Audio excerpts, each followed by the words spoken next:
Olá, eu sou Claudete Moura e estamos dando continuidade aos nossos estudos a respeito de O Livro dos Médiuns.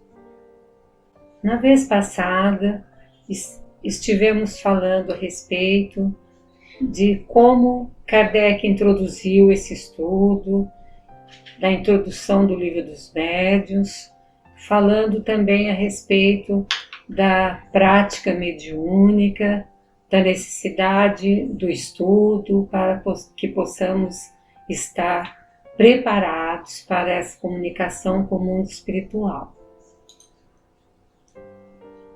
O Livro dos Médiuns tem como objetivo também orientar as observações, apontar as dificuldades, ensinar a boa maneira de se comunicar com os espíritos aos que se dedicam às manifestações. Então, aquelas pessoas que se dedicam às manifestações, aos trabalhos de prática mediúnica, têm que seguir essas orientações. E o Livro dos Médiuns nos traz um método seguro e apropriado para esta comunicação com o mundo espiritual. Também queremos fazer uma observação nossa. Experiências feitas com leviandade, sem conhecimento de causa, provocam péssima impressão nas pessoas, dando ideia falsa do mundo dos espíritos e favorecendo a zombaria, dando motivo de críticas quase sempre bem fundadas. As pessoas que se dedicam a um trabalho sem conhecimento de causa, sem conhecimento da doutrina, dão margem para que os espíritos zombeteiros apareçam e tornem esse trabalho apropriado às críticas das pessoas céticas que não acreditam que possa existir um mundo à parte do mundo físico. Então, hoje queremos entrar na primeira parte do Livro dos Médiuns e nesse estudo nós temos as noções preliminares no capítulo 1. A primeira pergunta que Kardec faz, e depois vai dar margem a muitas discussões e observações, é a seguinte: existem espíritos? E daí ele vai falar o seguinte, que a causa principal da dúvida é a ignorância da verdadeira natureza dos espíritos. Aqueles que acham que não existem espíritos é porque ignoram qual é a natureza verdadeira dos espíritos. Então, é a falta de conhecimento. E Kardec deixa bem claro no livro que é o Espiritismo, que o Espiritismo é a ciência que estuda a origem, a natureza e a destinação dos espíritos e as suas relações com o mundo corporal. Então nós temos que saber, conhecer a origem, a natureza, a que se destinam os espíritos, como são as suas relações com o nosso mundo.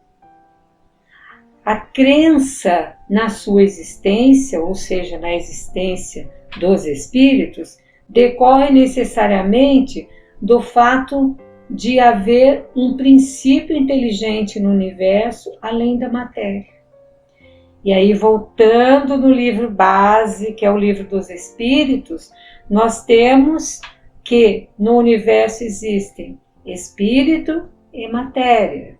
E existe esse princípio inteligente que depois eles mesmos se deram o nome, se comunicando de espíritos. Então, nós temos que partir da aceitação, em primeiro lugar, da existência dos espíritos. Se nós formos falar com uma pessoa que não aceita a existência dos espíritos, tudo que nós colocarmos a respeito dos espíritos, ela vai achar que é falso, que não é verdadeiro.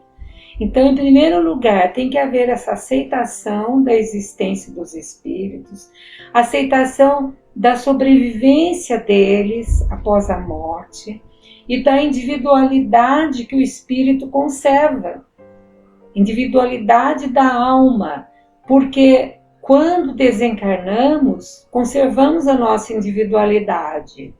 É claro que dependendo do nível evolutivo do espírito, ele não vai ter imediatamente a certeza de quem ele é, o que ele foi, o que ele fez. Ele vai passar por um momento de perturbação, mas depois ele vai tomar consciência de si mesmo e ele vai ver que ele é aquela mesma pessoa que vivia sobre a Terra, só que agora ele não tem mais o corpo material. Então a natureza da alma é diferente da corpórea, é diferente da natureza do corpo. Isso aí fica bem claro em O Livro dos Espíritos, especialmente nas questões 22 e 31. Eu gosto de pontuar as questões porque as pessoas que ouvem esses ensinamentos podem consultar o Livro dos Espíritos e lá ter então uma ideia melhor do que a gente está falando. Então, a alma possui consciência própria de ser feliz ou de sofrer, ela mantém isso com ela. Então, os espíritos que estão sofrendo são aqueles espíritos que ou já sofriam, ou agora por um sentimento de culpa, de remorso, ou por estarem em dissonância com a prática do bem, da caridade, eles acabam em sofrimento. Isso vai fazer parte de cada um, de cada espírito, da própria consciência que ele mantém de si mesmo. Nesta primeira parte, também Kardec fala que a alma habita o espaço infinito. Ou seja, todo um mundo invisível que nos envolve e no meio do qual vivemos. Existe uma infinidade de espíritos junto de nós. E nós só não percebemos porque eles são corpos diferentes do nosso, são corpos fluídicos. E nós não conseguimos, com os nossos sentidos materiais, enxergar ou sentir a presença deles. Mas existe todo esse mundo invisível em volta de nós, nos envolvendo no meio em que nós vivemos. Podemos também, a respeito desse mundo, consultar as questões do Livro dos Espíritos, 55, 76, 84, que nos esclarecem todo esse envolvimento que existe entre o mundo invisível e o nosso mundo material.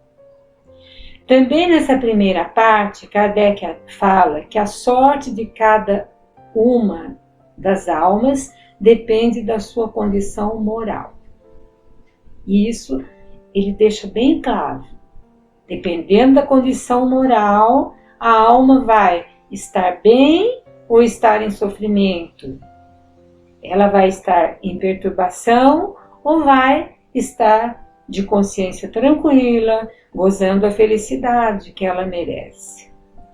Também a alma atinge graus mais elevados só pelo esforço próprio para se melhorar e depois das provas necessárias. Isso é muito importante porque muitas religiões acham que só pela graça nós conseguimos. Creia em Deus, em Jesus, estará salvo. Nós ouvimos muito isso em várias religiões que nós conhecemos.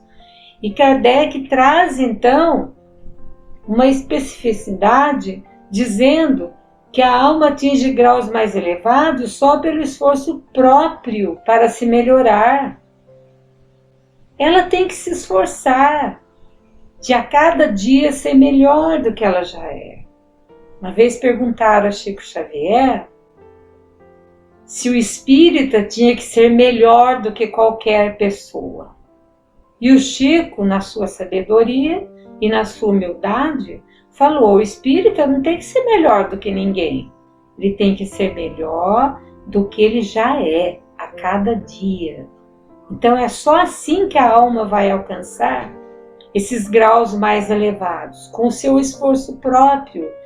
e também depois de sofrer as provas necessárias, que ela tem que passar por tudo isso, e aqui vamos deixar o sofrer como se fosse não esta ideia que nós temos de sofrimento aqui, atualmente, mas sofrer passando pelas experiências, como Jesus, certa ocasião, falou: ó raça incrédula, até quanto tempo estarei convosco? Até quanto tempo vos hei de sofrer? Jesus não estava falando que ele estava sofrendo, que ele estava num sofrimento atroz, mas ele estava junto de nós. Ele estava passando junto pelas experiências que os encarnados tinham que passar. Também, nesta primeira parte do Livro dos Médiuns, fala-se a respeito dos anjos. Que os anjos são almas humanas que chegaram ao grau supremo e que todos podem chegar até lá. Então não são seres criados à parte e não foram já criados melhores do que os outros, mas se esforçaram para atingir esse grau. Então, na questão do Livro dos Espíritos 129, Kardec fala a respeito dos anjos, que são espíritos, almas humanas, que chegaram a esse grau supremo através do quê? Do esforço próprio, das provas necessárias que eles tiveram que passar. Também fala dos demônios, que são almas das criaturas, mas ainda não depuradas, mas que podem melhorar. É bem diferente daquela ideia que nós temos de demônio atualmente. Tá? Essa questão está no Livro dos Espíritos 131. São almas das criaturas, mas ainda não depuradas, mas que podem melhorar, elas não estão perdidas para sempre. E daí tem uma explicação de Kardec dizendo que a palavra demônio não implica na ideia de espírito mau, senão na significação moderna, porque a palavra grega daimon, da qual se origina, significa gênio e inteligência, e se emprega para designar os seres incorpóreos, bons ou maus, sem distinção. Bem que se falava que Sócrates tinha um daimon particular, ou seja, um gênio, ou seja, um espírito, um guia que o orientava. Então, esses esclarecimentos são muito úteis para os nossos estudos.